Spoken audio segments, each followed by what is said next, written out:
Welcome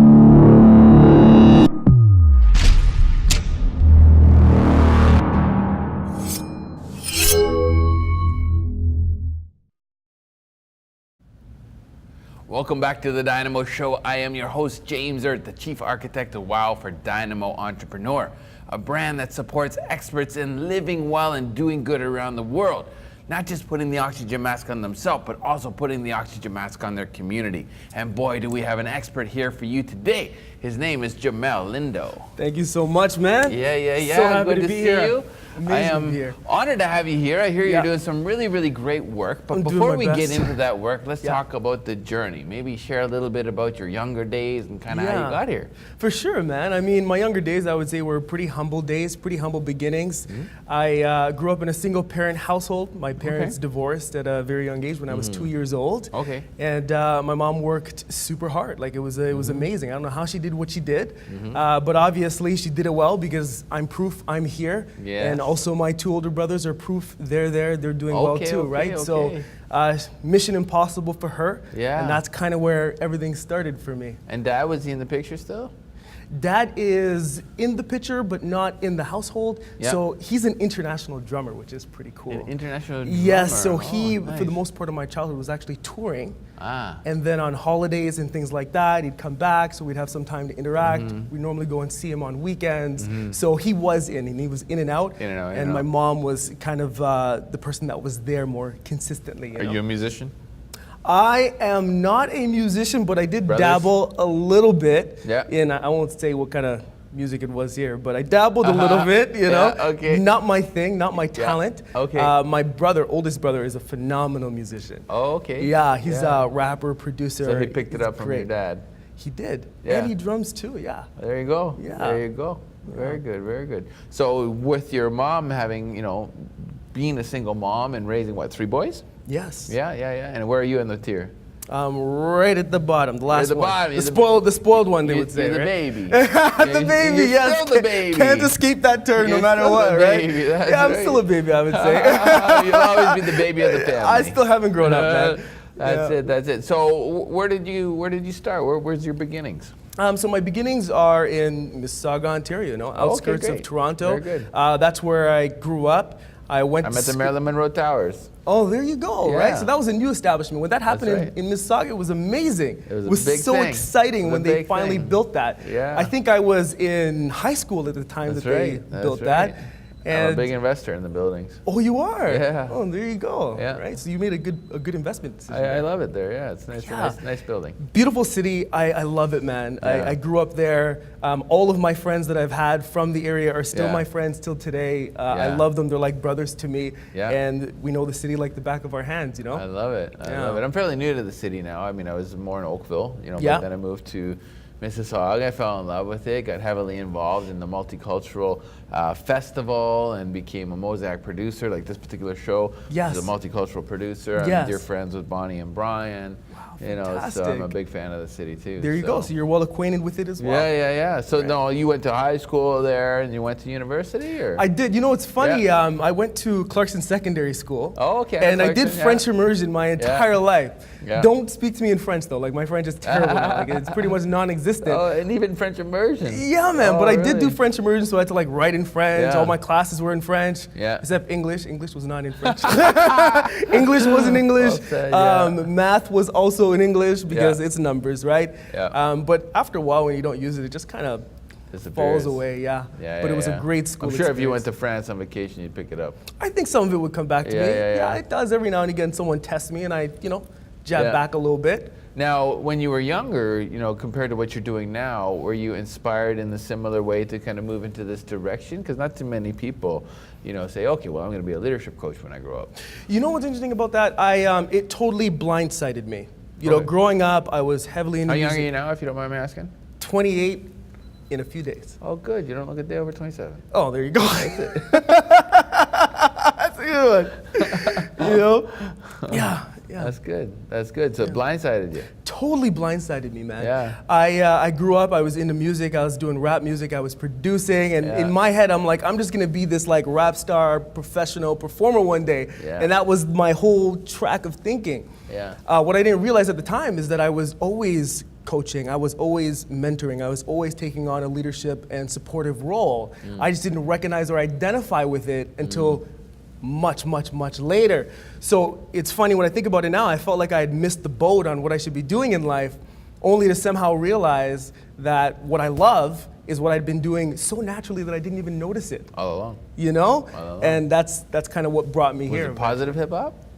All hip hop is positive, man. It's music. Music. The language you love. I think hip hop gets a bad rap because it speaks on some of the realities, and some of the realities are so negative that it's hard to speak about them without being negative. But the rap music that I made was also another form of support, leadership, and coaching, right? Through music. And I didn't even recognize it was showing up there as well. I mean, those days are long gone. I have no interest in doing anything like that it's now. Wild. I'm actually just getting into those days. Are you? I got my first hip hop track coming out. So you're a mad rapper yourself? I was a rave MC for Jungle, and picked up some skills back when I was a kid. Okay. Right? And just partying. Right? Yeah. And heavily involved as a DJ, but it was more of a trance DJ. And then I took kind of that love and shelved it for a little while. Yeah. And then I was like, something's missing in my life, just like music in general, right? Yes. I would run rave companies and own nightclubs and stuff when I was a kid. Yeah. And then I thought, you know what? One of the best ways to get through to these kids in the high schools that I talk to is music. Right now, what's hot is hip hop, right? Hip hop and urban beats, right? So I thought, you know what? Maybe if I take a little bit of that Eminem kind of love the way you lie feel with Rihanna, that type of huge record. Yeah, like sensitive hip hop track to positivity, and really just focus on really making a game-changing difference with it. Yeah. I have my first track called Believe coming out. Right? That's amazing. And 100% of the money is going to be donated to a gang exiting program from the 13 priority neighborhoods in the GTA, especially Jane and Finch. See, that's a phenomenal way to be able to give back to the community. You're using hip hop to bring people to a space where they can be free. And I'm 45 and getting younger by doing so. Exactly, you are. And you're touching people who are in that young space, right? So that's amazing. Right. That's Very inspiring. So I'm loving it. I'm learning all about music. I'm actually working with some fairly big stars. No way. I'm by far the smallest person on the track. Right, Okay. so it's kind of a we are the world feel. I've got about 6-7 stars that have lent their voice. Yes. I can't really share about it now, but you've heard about them. All of you have heard about them. Yes, fantastic. So it's pretty exciting. Isn't it interesting when you get into the studio and you realize how much actually goes into making a hip hop record? Oh man. It's a whole process. It's like writing a book. Like you don't really know how much goes into it until you do the journey yourself. And you respect it. I respect it. I respect it. And it's such an amazing art. It's just music is the language, the international language, right? I agree.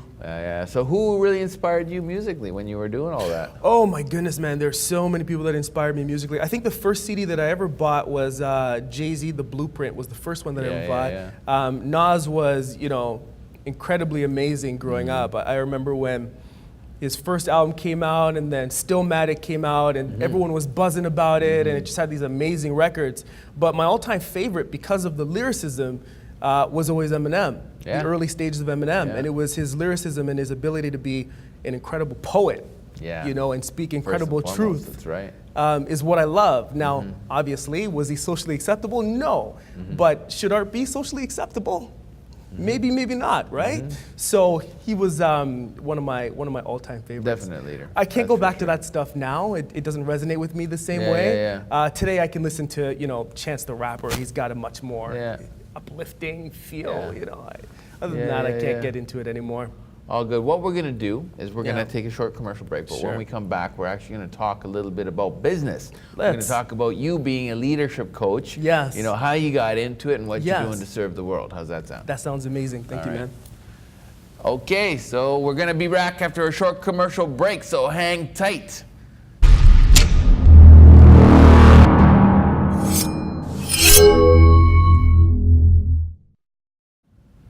Welcome back to the Dynamo Show. I am your host, James Erdt. I'm sitting here with Jamelle Lindo, the leadership coach. Yes, sir. Yeah. Let's talk about what being a leadership coach means to you. Sure. So, ideally, a person shouldn't really need a leadership coach, right? It's one of those interesting concepts and ideas because I believe that everybody comes in already as a leader. We all know what we want out of life, but then somehow, at some point... Don't we have like a 1 trillion chance to become a leader here at the human race?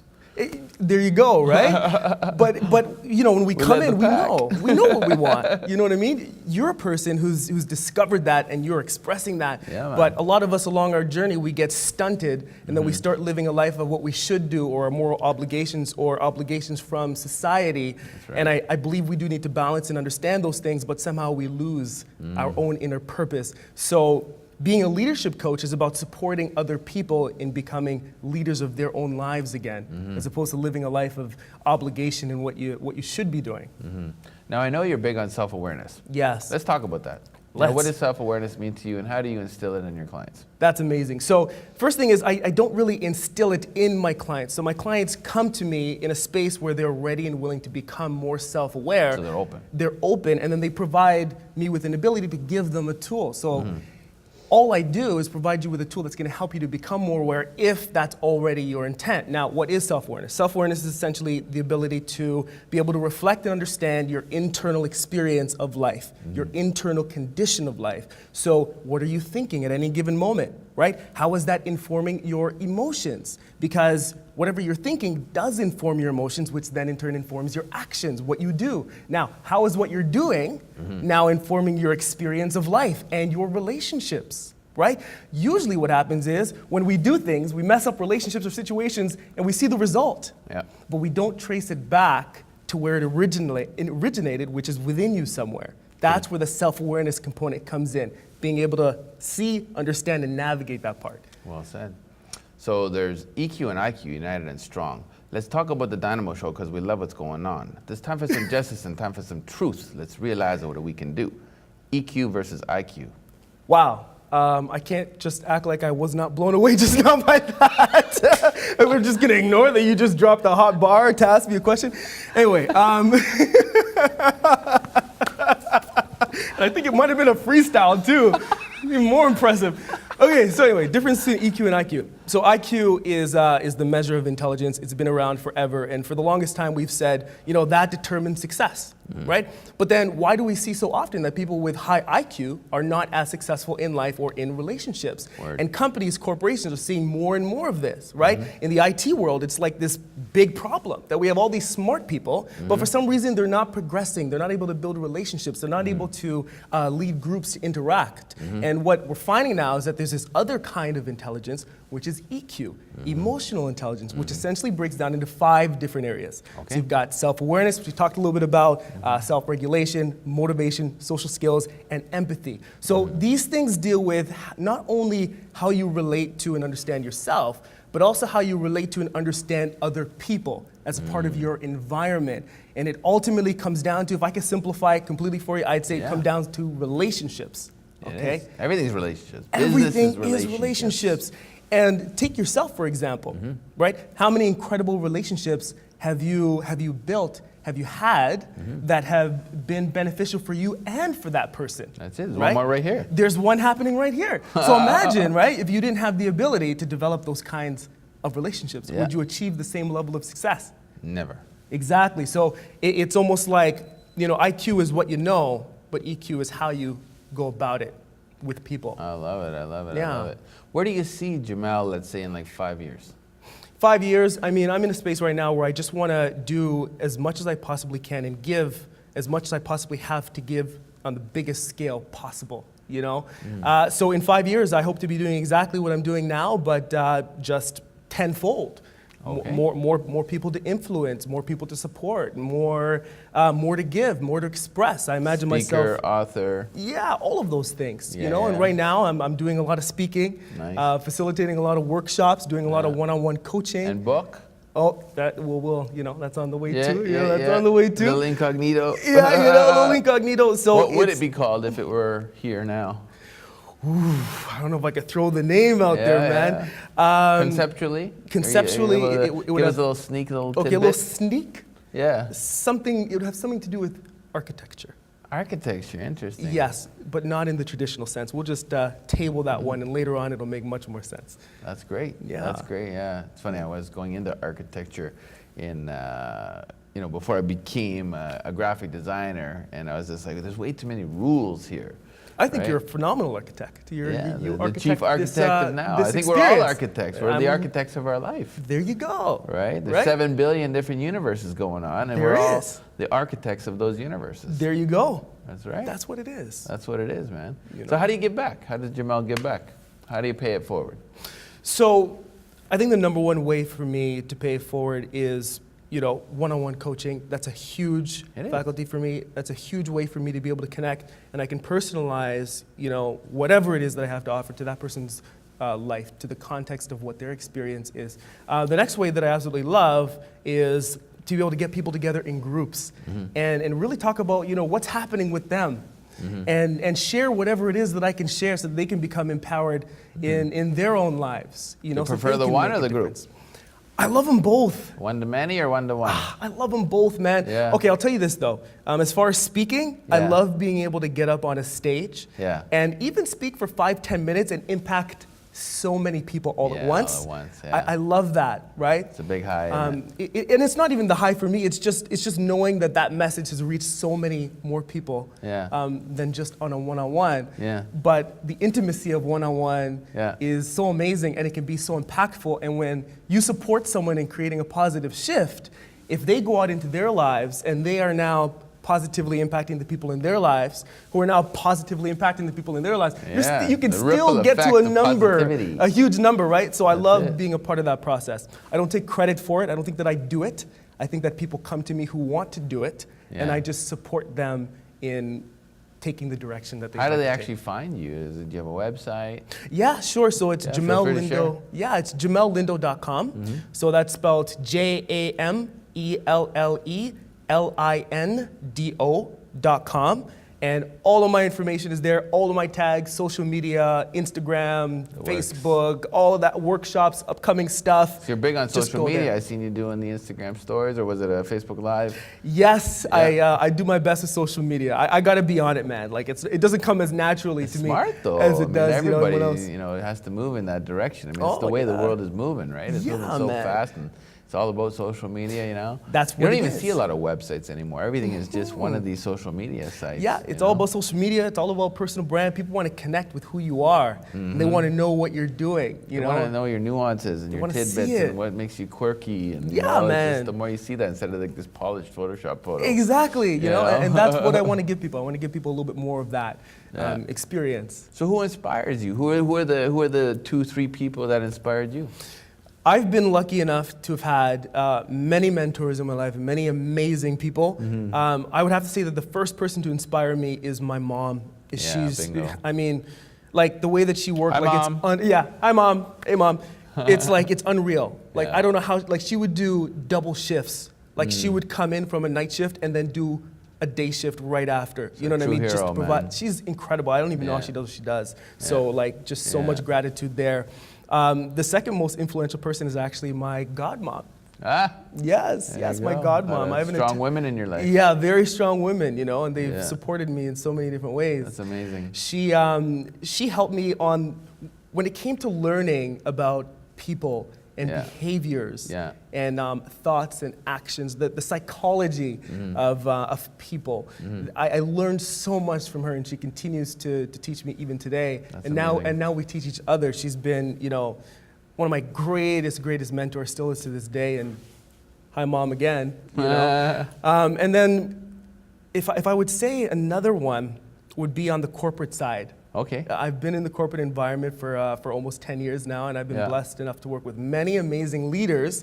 But my leader on the training side has supported me, I would say, and impacted me and influenced me the most. And it's been an incredible experience to have been able to be under his wing and learn about training and the art of facilitation. Facilitation is an art. I hope you're going to show him this episode. Oh, yeah. No, I see it. I don't even want to show him the episode. You know what I mean? I'm just joking. That's awesome. I like your jewelry, by the way. Thank you. We're going to wrap things up now. Jamelle, thank you so much for coming on the show. You are so welcome. Thanks for having me. This is the Dynamo Show.